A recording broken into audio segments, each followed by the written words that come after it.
Okay, I've started the recording, and I guess it's noon, so we will go ahead and get started. I'm Audrey Brickley, and I'm here with my wonderful colleague Melanie, and I'm from ITS, and she's from the UTLC, and we're coming together. She's going to get started with the what and the why, and then I'm going to jump into the how in our new Microsoft tools. So I will hand it over to Melanie to kick it off. Yes. Get started here in just a bit. Let me share my screen.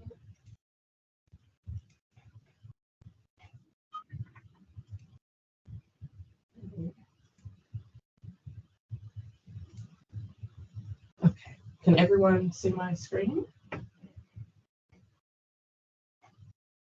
Okay. So, yes, let's go ahead and get started. As Audrey mentioned, we are going to share some things about accessible content, specifically in our M365 environment. So we obviously are making this transition from Google to Microsoft. And we thought it would be a great time to go over some of the common accessibility features that Microsoft has. Overall, Microsoft has done a really good job over the past few years of making accessibility features available in its products. And just as important, their products have been fairly accessible for people with disabilities to actually be able to use. So definitely a good thing all the way around. And so just want to quickly take a look at some of our, or the objectives of our session today. So we are going to review some of the accessibility design features. We're going to talk about why accessible content is important.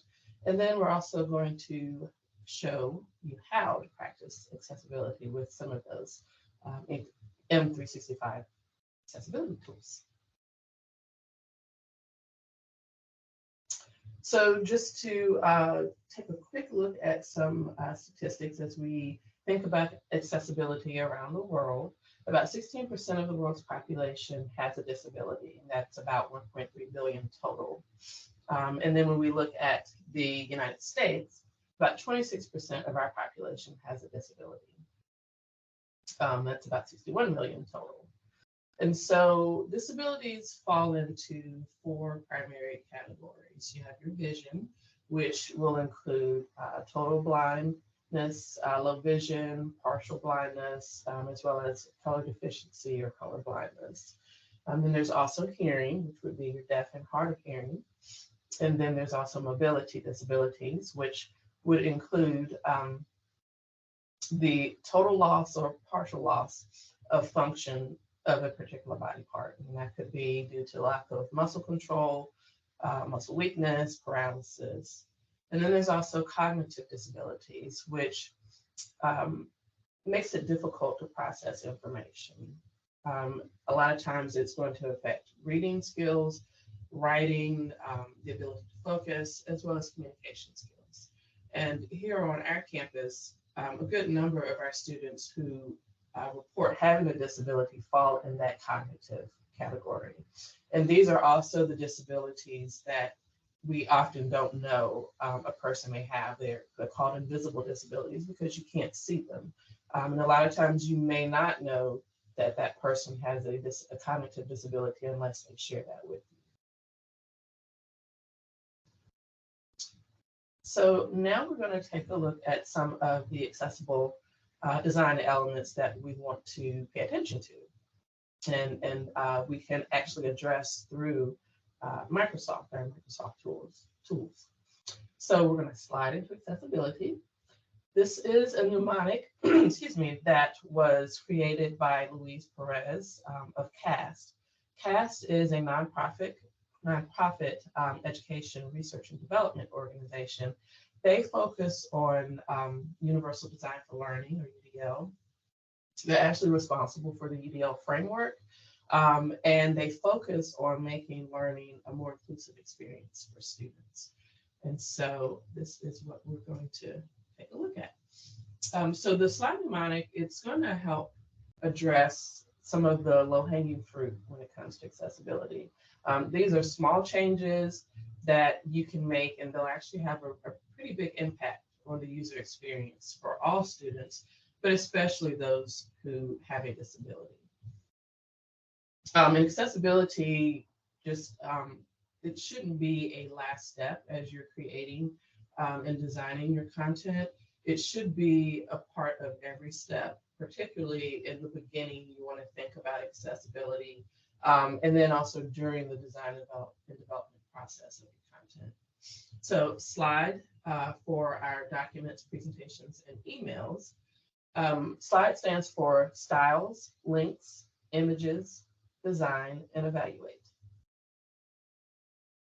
So moving into the styles, we're talking about your headings, slide titles, structure, putting structure to your content, your documents and your slides. It's essential because it is going to create that structure. It's going to create order as well as consistency, which is really essential for people with disabilities. It also can serve as a preview to your content. It gives the reader a sense of how the document is set up and I guess really what to expect within that document. Particularly for screen reader users, and those who have a visual disability also often use screen readers to read the content that displays on the screen. It's going to serve as an audible navigational cue, which is essential for being able to move about throughout the document or that presentation. Also, it improves navigation by keyboard.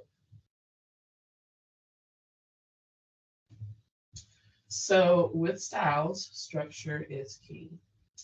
You want to use the built-in styles feature that Microsoft has. Also, the bulleted and numbered lists are very helpful in creating that structure. PowerPoint has accessible templates that can be used, which means that there will be accessible features built into those templates, which is very helpful. And then with your slides, you do want to position your content in a logical order. So our students who may have a mobility disability, vision, or cognitive disability is really supported through that structure that comes from our styles features, specifically supporting the ability to read online information for our vision disabilities, also supporting the ability to navigate and be able to orient yourself within the space, that online space, which is also very key for vision and mobility disabilities. Supporting as well the ability to operate and interact with that online content. Specifically, this next one is essential, I guess, for cognitive disabilities in particular, being able to follow the formatting, the consistent formatting and layout allows for easier focus, being able to focus easier on that content, being able to follow the flow of that content, and then just the overall understanding of the content. Having that consistent formatting and layout is key for that. Next in our slide mnemonic is the L for links. For our links, we need them to be meaningful and descriptive. And this is essential because it is going to improve readability and reading comprehension for everyone. Using a URL as the link and it's not descriptive, it's going to be hard for anyone to read. It's going to be harder to read, but especially for someone who's using a screen reader. A lot of times URLs don't really have much meaning. A lot of times they can include symbols and numbers, and just if you're having to rely on a screen reader to read that link to you, if it's not a meaningful, if it's not a link that has a meaningful description, it will make it hard to understand. And then also, if it is descriptive and meaningful, it helps the user to understand or know what that link is going to take them to when they click on it. So it can serve as a preview. And so for links, descriptive text is going to be key. You want it to be a good, concise description. Again, want it to be meaningful, and you want it to be short, easy to read, and memorable. And like our little minion Bob here, we want it to be short, sweet, and to the point. So descriptive links, they are essential for people with visual and cognitive disabilities. Specifically, this is going to support, again, that ability to read online information for our visual disabilities, and also will allow for our students with cognitive disabilities to maintain focus a bit easier following that flow of content. So next we have the I in slide for images. Excuse me, and this focuses on alternative text, or alt text is what most people refer to it as. So alt text is going to be your description of an image. And it's essential because it's going to be a text equivalent of that image. It's going to give meaning to the image, especially important for screen reader users because it will give them access to that image. Also important, having the alt text attached to that image is going to prevent confusion for that student who's using the screen reader. Screen readers are going to announce or read to the user that an image exists or an image is present. So if there is no alt text attached to that image, the user will know an image is there, but they won't know what the image is about. They don't know if they need to know what that image looks like. They won't know the context for it. They won't understand why that image is there, and again will cause confusion. So for our images, context is going to be key. You want that description to be based on the content and function of the image. So what is the image's purpose? And that's what your description should reflect. In your description, you want to avoid using terms like picture of, image of, because it's going to be redundant. As I mentioned before, when a screen reader gets to an image, it's going to announce that it is an image. So if you start your description by saying image of or picture of, the screen reader is going to say image of, picture of, whatever. So it's going to be redundant. So it's not necessary to start that description off that way. Also don't want to use the file name as the description because a lot of times it's just not going to be appropriate, and often it's not going to make sense to that person who is hearing that description. Something else that's really important when you're thinking about your alt text, the type of image you're using is going to help you determine how you create the alt text description that you need. So 3 main types. The first is going to be a decorative image. This is going to be if you're using an image purely for decoration, for decorative purposes, students or the user, they don't need to see that image in order to understand the content. And so if that's the case, you want to mark it as decorative and no description is needed. So the next type would be a simple image. This is where maybe the image doesn't have a lot of details going on, or maybe it does have a lot of details, but the student only needs to understand certain details, certain aspects of it. So it may be a detailed or complex image, but only certain parts of that image are important and are relevant to the content. And so if that's the case, you want that description to be concise, short, to the point, and you enter that in the alt text box. And then the third type is going to be your complex, more detailed image.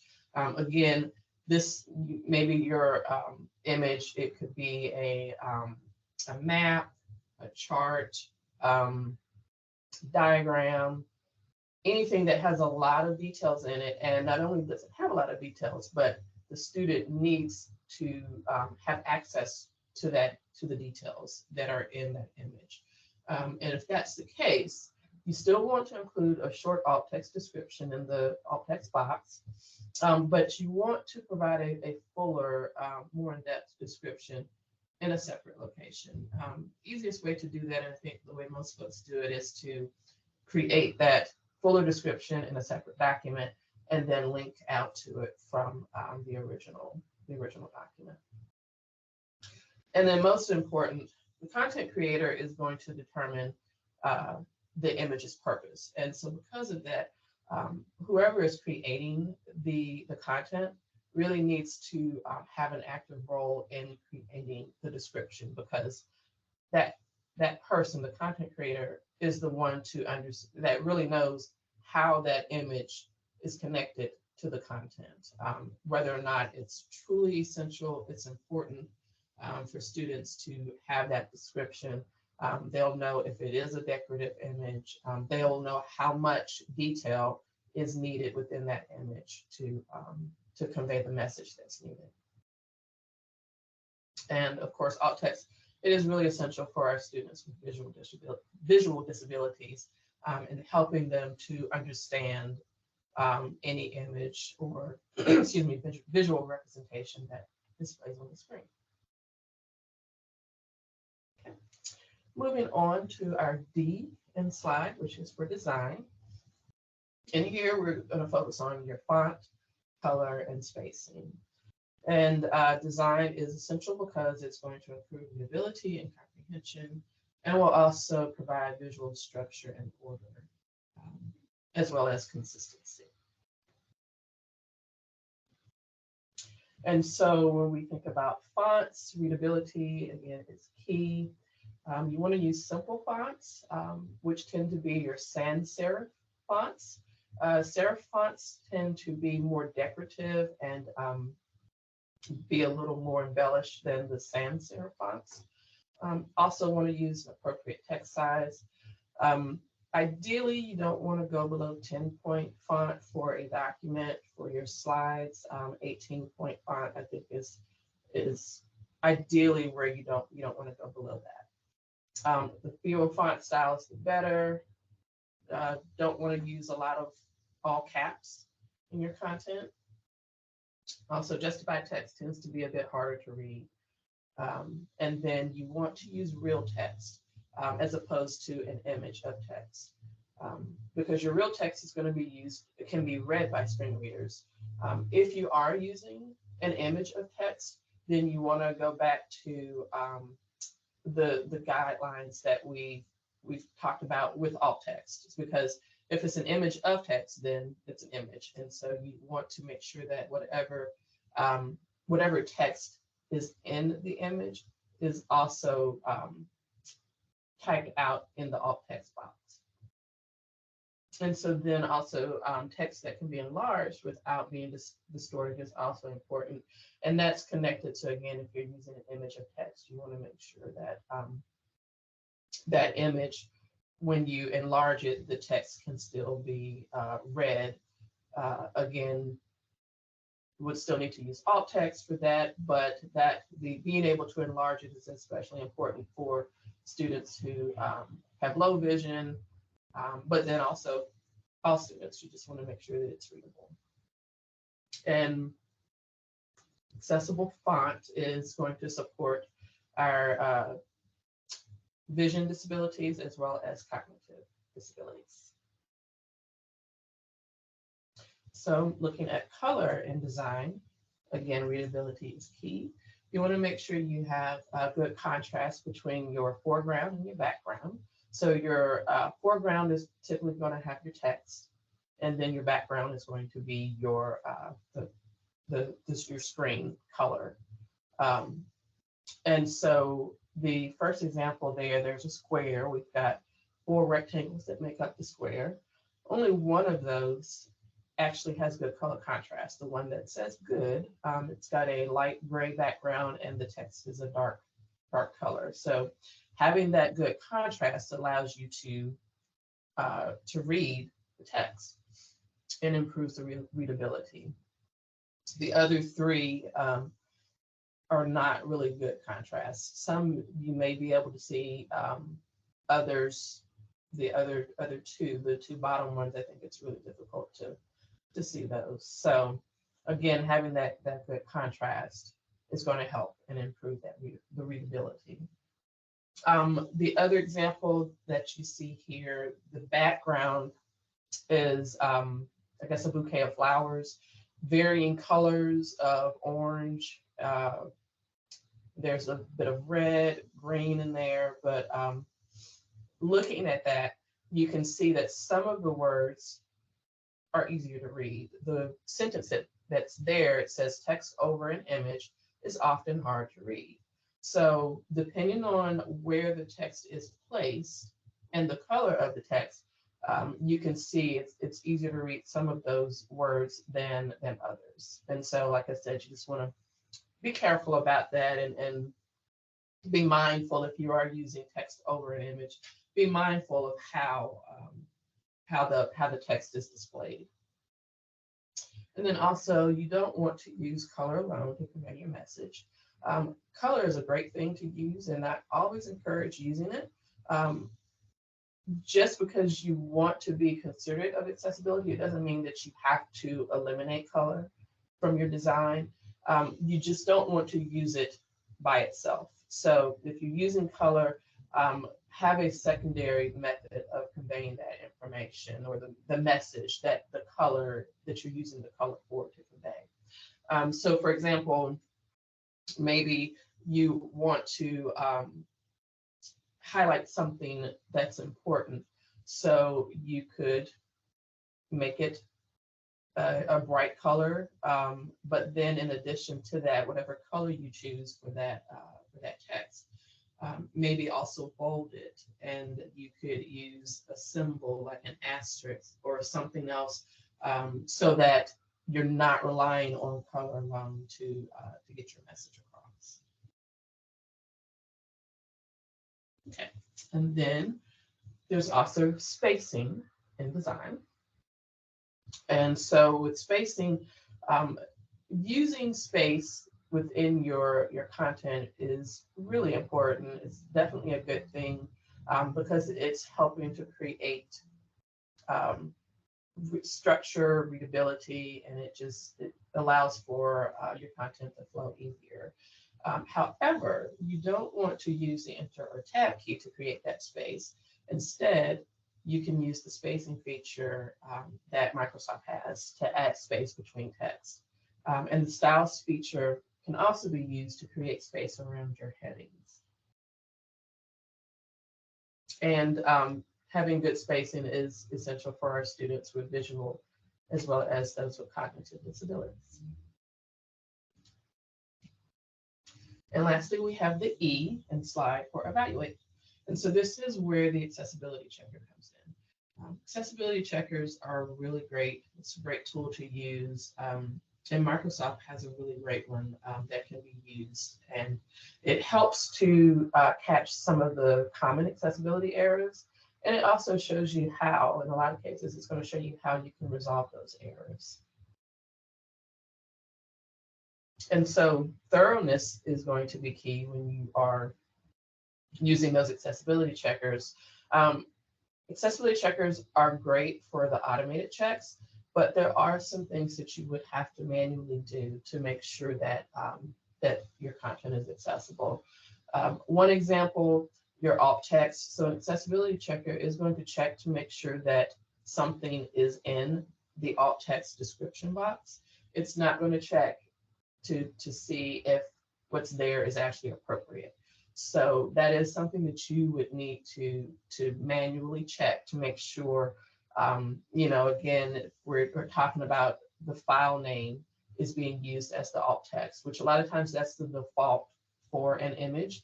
It will just automatically default to whatever the file name is for the alt text.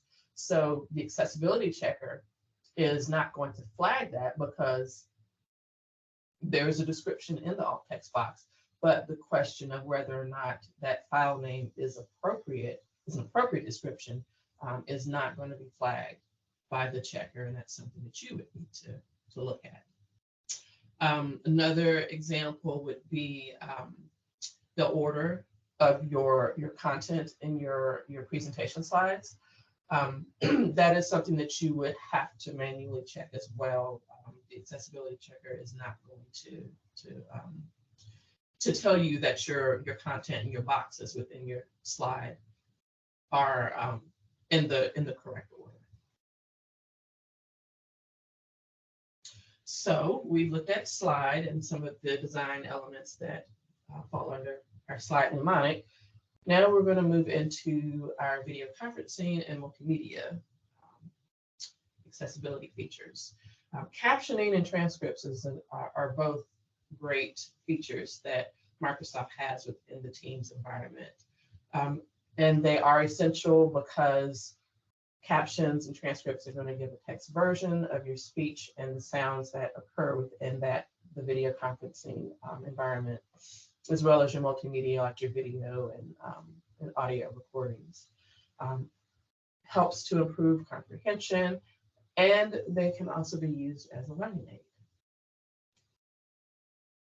So with Teams, inclusiveness is really what we want to strive for. And we can do that through some of the features that are available.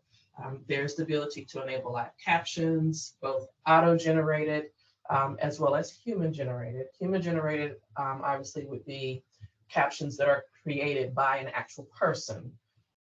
This is essential for students who have a hearing disability, deaf, as well as hard of hearing.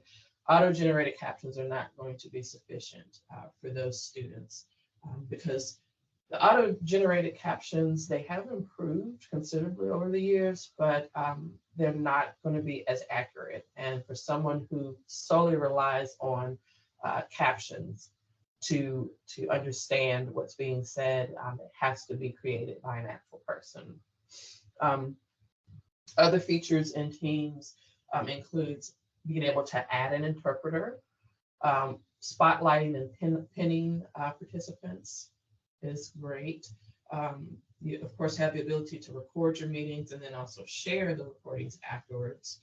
And then with that, you want to make sure that you're enabling the closed captions for the playback of those recordings.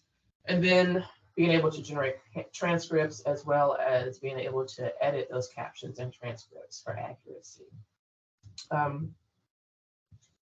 Again, they are absolutely essential for people with hearing disabilities, but those with cognitive as well as visual disabilities benefit from captions and transcripts as well. It's specifically supporting the ability to understand the oral information and the auditory representation that we have within those meetings. And then for those with cognitive as well as visual disabilities, it helps them be able to follow the flow of the content. And particularly for our cognitive disabilities, helps with maintaining focus. And a few more tips for Teams. If you need to include an interpreter for your meetings, and I think most interpreters do this anyway, but it may be helpful to just remind them to have a clear background, to not use a background that, like, you can blur your background or actually have an image in your background. Having a clear background is going to make it easier for those who need to use the interpreter to actually see the sign language that they're providing. Another great suggestion is to not only record your meetings, but share them afterwards and include those captions. Also, within the chat and channel messages, you can create accessible content through those avenues as well. You can add a message subject to your messages, and then there are the accessibility features that we talked about through that slide mnemonic. All of those you should be able to, well, with the exception of, I guess, the accessibility checker for evaluate, but many of the things that we've covered through that slide mnemonic, you have access to those features in the chat and channel message areas. And then lastly, I would suggest sharing some of the team's accessibility resources. There's a ton of information out there.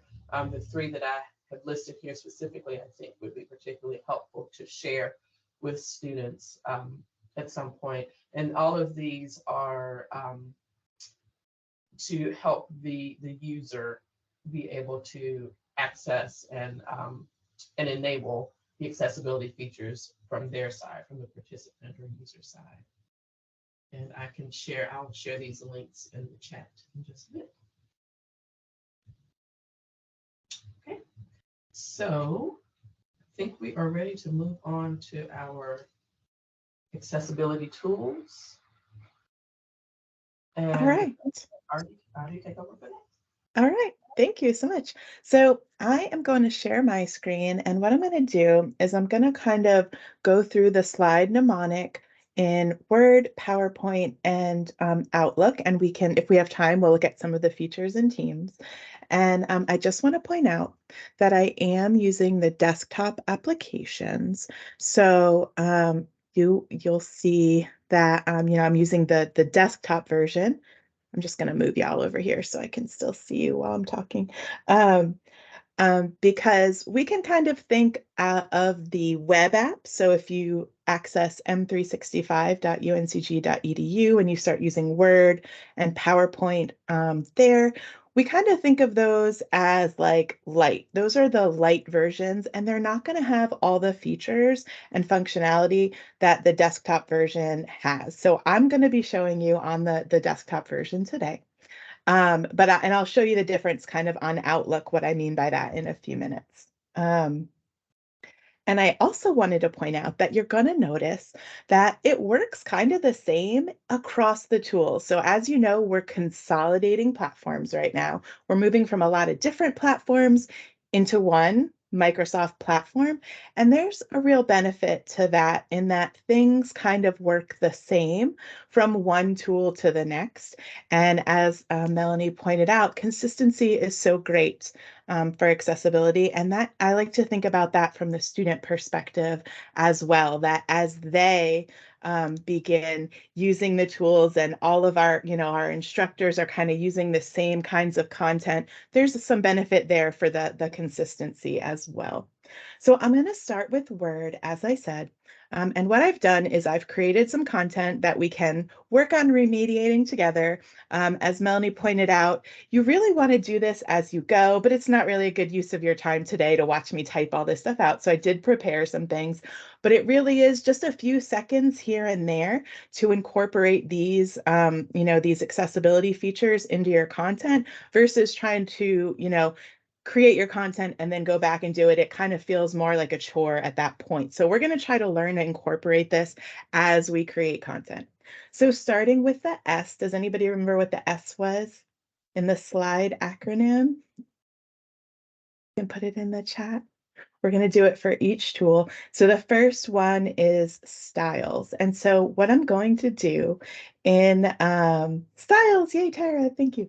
What I'm going to do is I'm going to start by opening the navigation pane here in Word. So I'm going to go to the View menu, and then I'm going to look for this navigation pane checkbox, and I'm going to open that up. And this is going to show us how a person with a screen reader can navigate this document. And what you're seeing is that there is no navigation. So this is a great way to go into your own content, open up this navigation pane, and kind of check the navigation of your document. Because right now in my little pretend syllabus that I have here, it does look like I have headings, right? I have these little headers at the start of each section. But these are not actually heading styles. So that S in slide is for styles. So what you're going to see as I add the styles to my document, you're going to see the navigation of the document build out here in my navigation pane. So to start adding styles, I am going to go to the Home tab, and this is the style section right here in Word. So this is going to be my heading 1, and this is going to add semantic structure to my document. So as you see, as soon as I add that heading, it adds it over here to my navigation pane. Going down, I'm going to make this a heading 2. That's kind of the next level of my document. And this as well, heading 2. heading 2. And then this office hours might be a subheading under instructor. So I'm going to make that a heading 3. And then one more heading 2. And as you can see, now I have this ability to navigate my document. And this for you as a regular user, this is helpful for you, but also you can really use this to consider how someone who can't see the document will be able to navigate it. So again, just kind of bolding your heading doesn't give it that structure that we're looking for to make our documents accessible. And the other thing I want to show you is that I don't really like the way this made it look when I applied that heading style. So what I'm going to do is I'm just going to right click here and I'm going to choose modify just to show you that you're not stuck with the way this looks once you apply those heading styles. You really can change it to make it look however you want. And what I love about this is that this adds some efficiency to your own content creation process, because when you start modifying these, let's say at some point you have, you know, 100-page article that you're writing or a chapter or something, and then you're like, I really don't like the way this looks. You can actually come in here, kind of change these heading styles on the fly. And it's going to apply it to all of those headings, that all of the headings, the heading 2 within your document. So it really does make it easier for you to work with your document, in addition to adding that semantic structure for people who need it. Okay, moving on to the bullets. So as Melanie pointed out, we do want to include bullets. And something else I learned recently about accessibility is that you want to put periods at the end of your bullet. So that's something I actually never did before when I was creating a list, but it really does give it that pause when someone's using a screen reader that helps them kind of differentiate as they're moving through the list. I think we all know how to add bullets or numbered lists. But just to show you real quick, it is up here on the Home tab, and you can add those, and that does add that structure to your document. Next, I'm going to move on to links. So I have down here in my textbook section, I have 2 URLs listed in my document. And as we learned a few minutes ago, screen readers don't make sense of these very well. They read it kind of literally.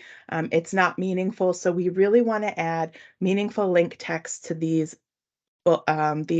links. And the other piece here is that me as a user who is not using a screen reader, I don't really know what these links are when I just paste some. My students aren't going to know what these links are if I just leave them as URLs. So what I'm going to do is I'm going to highlight the link, and then I'm going to right click, and here I can edit the hyperlink. And this is where I can add that meaningful link text. So let's just think about maybe what kind of link this is. It's a library link. So what I'm going to do actually is I'm going to remove it, and I'm going to show you how to do this another way. In Microsoft, there's lots of ways to do things. So I'm actually going to go to Insert and then Link here just to show you how I can do this. I'm going to paste in my URL, and then up here in Text to Display, I'm going to type what I want that text to say. So this is a link to the ebook in the library. And so I'm going to make that my link text. My next link, on the other hand, I'm going to go ahead and grab this link, and I'm going to do the same process. I'm going to go to Insert and then Link, and I'm going to insert link, and I'm going to put the link in the address field, and up here in Text to Display, this is Purchase the Textbook. And that is going to add that meaningful link text for my students. Okay, any questions about that or thoughts? You're good? Okay, I'm going to move on to images. We're right here by this image of my textbook. So it looks like Shannon's typing. I'm going to give you a second to type if you have a question about those links,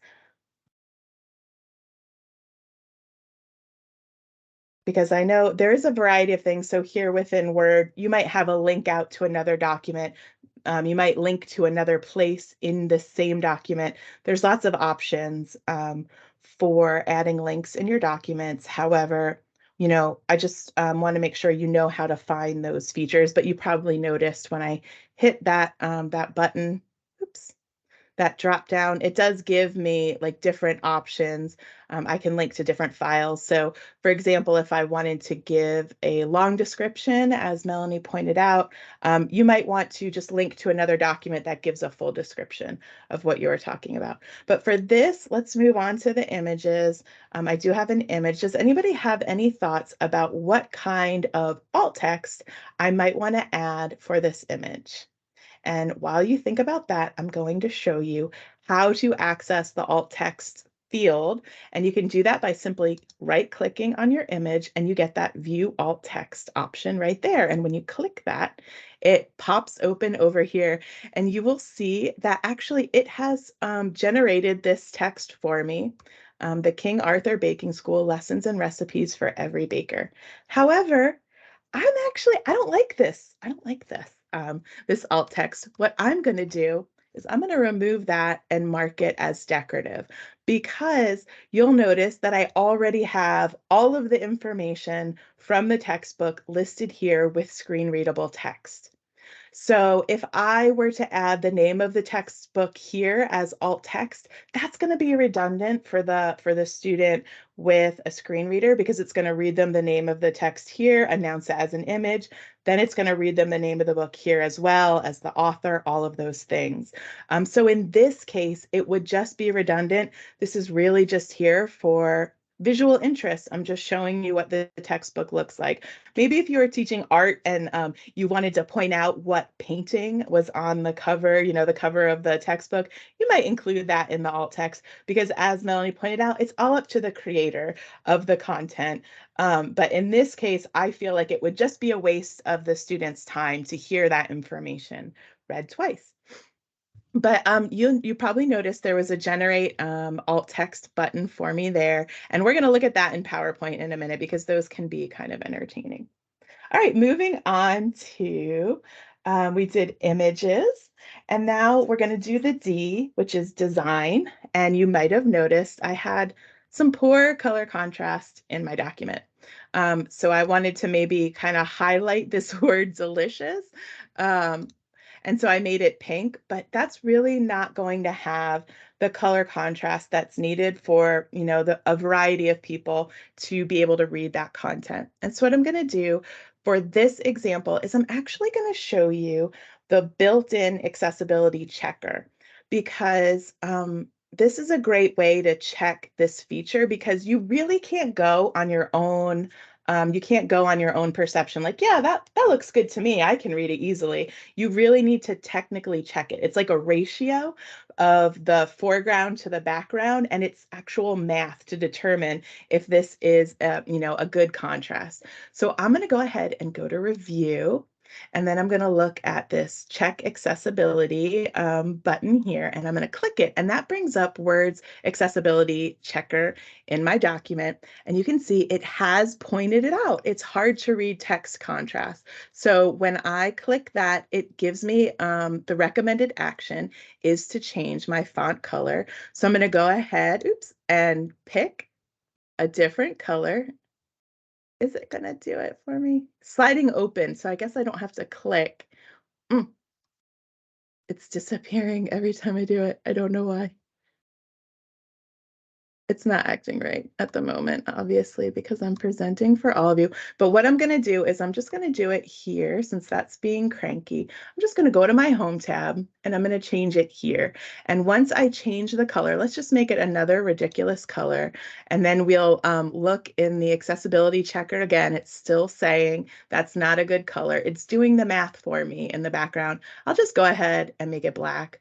And then we will see that that remediates the issue. It's no longer recommending that I change that text color, which is super duper helpful because again, you can't really rely on your own, your own interpretation on that, that accessibility guideline in particular. Okay, moving on to spacing. So this is one of my favorite features that I recently learned. And we can kind of change the spacing. I'm going to change the view so you can see my document as a whole here before I start changing this. So we really like white space when it comes to accessibility. So if I go to my design tab, we have this paragraph spacing feature here, and this is going to kind of show you what it looks like as I roll over. It's showing me what it looks like when I choose these different options. So we really want to make sure that we have plenty of white space.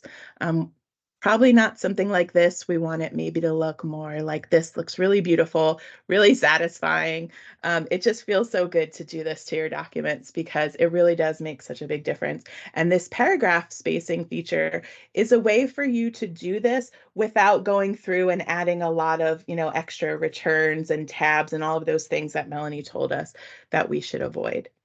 Um, Similarly, we can just add double spacing to our document. And I'm going to show you one of my favorite features in these tools is that if you're not sure where to find a feature, we have this handy search bar up here. And I never can remember where to find double spacing. So if I just start typing the word double, it figures out I'm looking for the line and paragraph spacing, and I can just do it from right up here. So this works really great in Excel also. If you just can't find the feature that you're looking for, there's always this helpful search bar at the top of the apps. And that's really giving you an opportunity to not just search in your document, it's searching throughout all of the options within the Word ecosystem here, which is super helpful.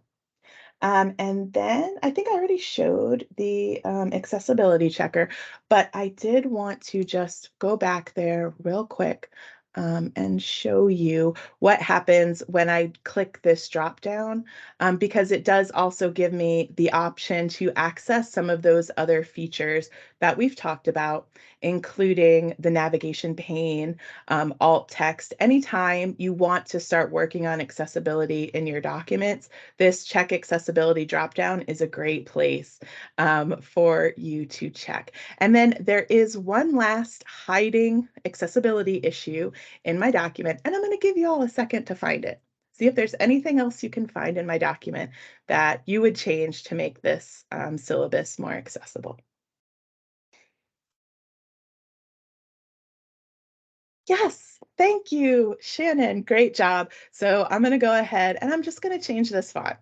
It's cute, but you know what? It's not accessible. So I'm just going to go ahead and make that the regular font of the rest of my document for readability. So now I'm feeling pretty good about the accessibility in this document. How about you, Melanie? Do you see anything else you feel good about it? Okay. All right, we're going to move on to PowerPoint. We got a lot more to show, although, like I said, a lot of it's the same from one tool to the next.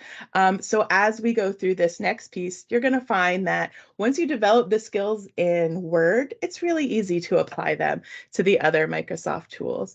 So here I have, this is my, fictional baking course. I'm getting ready to share this PowerPoint with my students. And let's go ahead and start back at the beginning with slide. So the S in slide is styles. And so I'm going to start by talking about the reading order pane. And I have this example here because Melanie explained that we need everything to read in a logical order. So if I go to that same review, and then accessibility drop down, I have here in PowerPoint the reading order pane.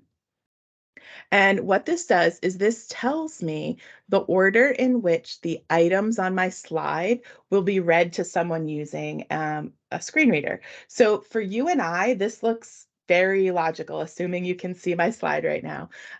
It's a heading up here, step one, mix, step two, need. But actually, if you look at the reading order, the first thing that would be read on this slide is step two, need. So as someone with a screen reader lands on this slide, it's going to start by saying step two, need. Then it's going to say step one, mix. Then it's going to read my heading. And then it's going to read the alt text for this picture and the alt text for that picture. So if you can just Remember to keep this reading order pane open as you're working. That will help you kind of work through each slide and make sure that it is going to read in a logical order. And I'm going to tell you why this slide is so messed up. And that's because I created it from scratch. So I started with a blank slide and I just started adding text boxes and graphics. So what the reading order does is it puts things in the order in which you've added them. PowerPoint can't interpret what's logical just by what you've placed on the slide. It interprets it based on when you placed items on the slide. So the very best thing you can do, and this kind of goes into the, the design and styles area of our slide acronym, is to use the layouts provided by PowerPoint. If you take nothing else away from PowerPoint today, I want you to remember Home tab, Layout. We always want to be choosing one of these options. Firstly, let's say, it's going to add a heading to our slides, which we need. We need every single slide to have a technical heading style, not just a word up there that you see as your heading, because that's going to allow people who need a screen reader to navigate the document. And this automatically does it when you choose one of these layouts. And also, it's going to read things in a logical order if if you have more than one item on your slide. This is a great way to do it. It kind of sets that reading order for you. It doesn't hurt to keep that open and look at it again to make sure everything's reading in order. But that very important part of styles is the headings. So using these layouts is essential to make sure that you are including that technical information in your document that will allow folks using assistive technologies to navigate it. And they give you lots of options here, if you just have a title on the slide, or if you kind of want to mix things up a little bit. I just personally like to avoid these blank ones because it does not add that structure to your document. Okay, moving on to links. Here is one way that it's exactly the same from one tool to another. I have this link here. I can right click on it. It looks just like it did in Word. Right click, edit link. It brings up the same box where I can change the link to display.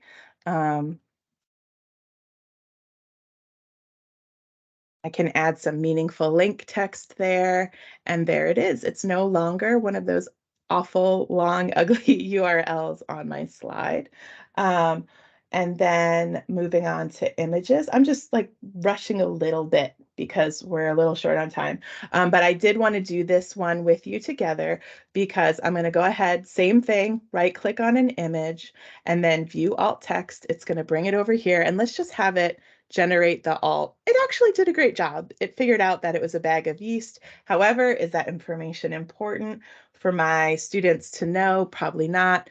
I can either approve that alt text or mark it as decorative. So there's not really any information conveyed on that image. It's really just for visual interest. However, on this slide, I do have visual information. So this is where I'm kind of showing the difference between unrisen dough and risen dough. So here's where it's really important that I include that descriptive text because there's actual information being conveyed in this image. And they did make an attempt at at generating. It did a pretty good job, a close-up ball of dough. Let's take a look at this one. This one just thinks it's some kind of dairy or food. So we definitely need to go in and update those. And these are another thing with AI getting a little bit better as time goes on. They were really funny when they first started adding those. But yeah, you just want to come in here and update that to be meaningful alt text. And then just one other thing. Can anybody notice what maybe something else that I could do to improve this slide, these images? Any ideas? You can feel free to unmute or use the text.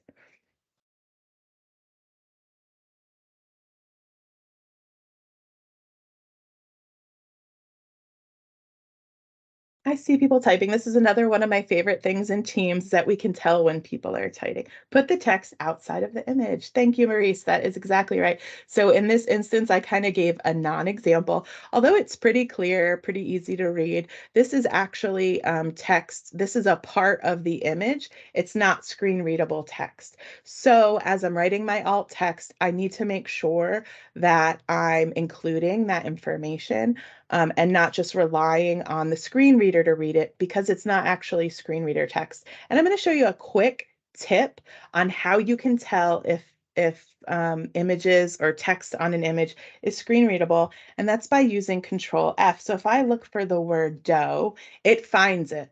If I look for the word risen,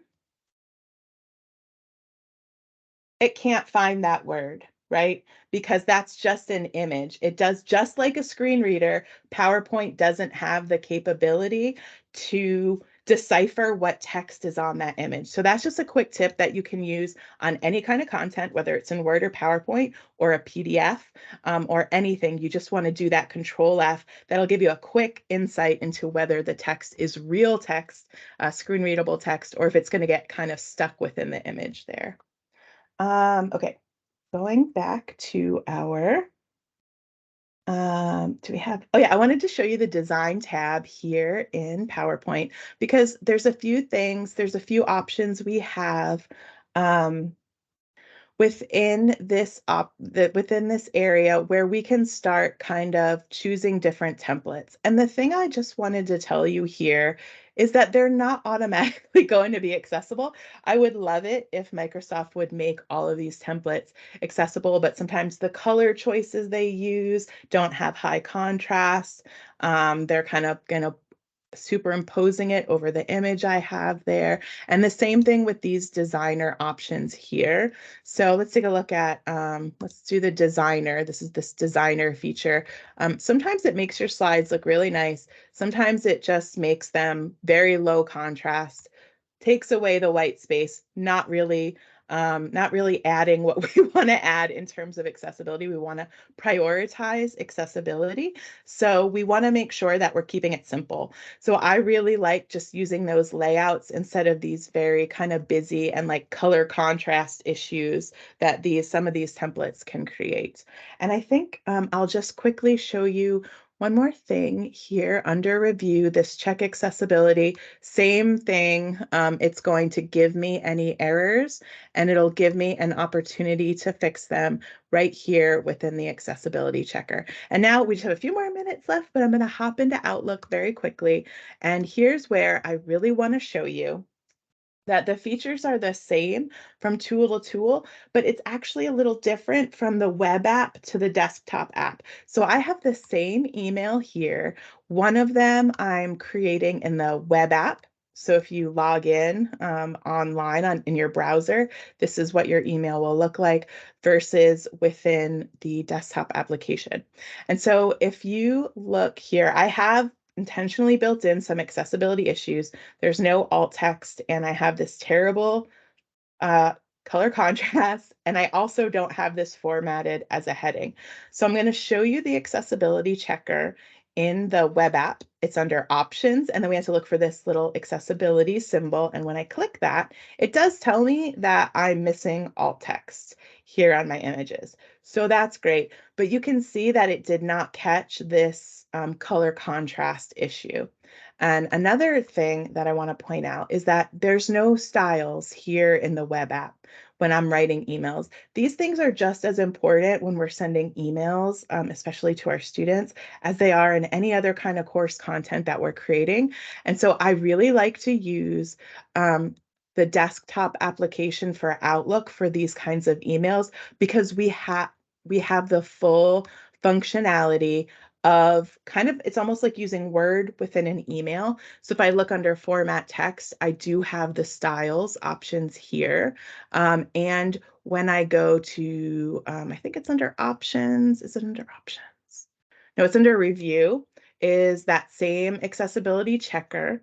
When I click that, it did catch the contrast here that I really can't be using this hot pink color for my email for my students. So I'm going to have to go in and fix that. So again, if you want the full functionality of the tools, which you do when it comes to accessibility, absolutely, hands down, you cannot beat the desktop application for this. And just everything else works just like it does in PowerPoint and in Word. When I right click on my image, I'm given that option to add my alt text. I can have it generate the alt text for me.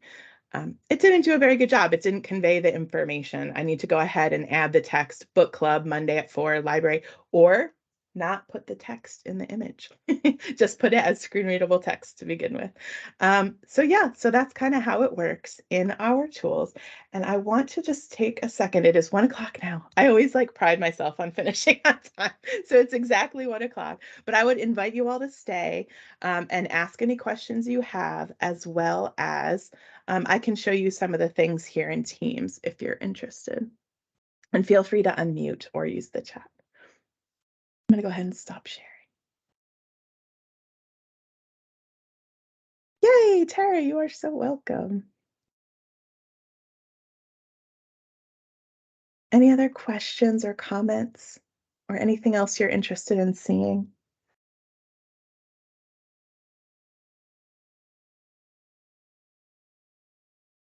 Any other comments you have, Melanie? Thank you for keeping up in the chat with extra tips and helpful information. Nothing to add. I thank you for your great demos. As always, you are very concise and it shows how things work, and it's all around great. Yay! Thank you. Oh, All right. can you hear me, Audrey? Yeah. Hi, Marie. Hi, sorry. Can you just show me once more how you went to the layout on the PowerPoint? PowerPoint? How Sure you got thing. to layout? I got lost somewhere down the line. Okay. So here's my PowerPoint, and it's on the Home tab, and then there's that layout option. It's under the Slides section of the Home tab, and I'm going to try it. I'm going to see what happens if I just type layout up here. If you forget where to find it, type it in the search bar, and it brings it up for you. I can't see it on mine. You don't see it. Are you on the web app? No. Okay. Do you want to share your screen and we can look at it together? Share my screen. It's okay. Melanie's down the road. I can just go and ask. Okay, that's true. Down the corridor.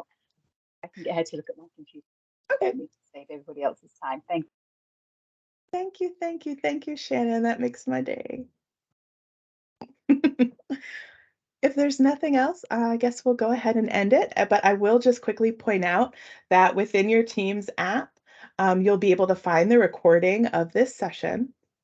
If you just go to chat and then look for the name of this meeting, Creating Accessible Content with M365 Tools, you will be able to find that recording. You will be able to ask us any questions you think of and continue the conversation. So thank you all so much for spending some time with us today. I really appreciate your attention to this issue. Okay. Thanks, guys. Thank Bye. you. Bye. Thank you. Really useful, Audrey.